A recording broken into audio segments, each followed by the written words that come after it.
Bəziləri Həsən Sabbah tərəfdarlarının kör terror törətdiklərini deyir. Amma həqiqətdə onların əksər qətilləri Əhl-i Beytin qatı düşmənlərinə qarşı olub və heç vaxt günahsız insan öldürməyiblər. 1092-ci il Səlcuq imperiyasının ən güclü adamı olan Vəzir Nizamül Mülk dərviş paltarlı bir adam tərəfindən bıçaqlanaraq öldürülür.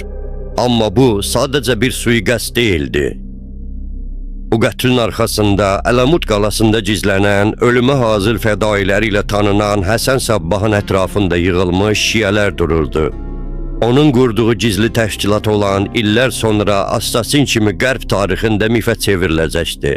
Bu şücaətli cavanlar ən çətin tapşırıqları uğurla həyata keçirirdilər.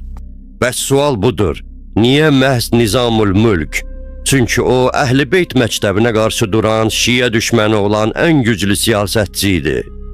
O, şiələri təqib edir, həbs edir və öldürür, şiəliyin yayılmasının qarşısını alırdı. O, sadəcə bir vəzir deyil, şiələrə qarşı mübarizə aparan düşmənin rəmzi idi.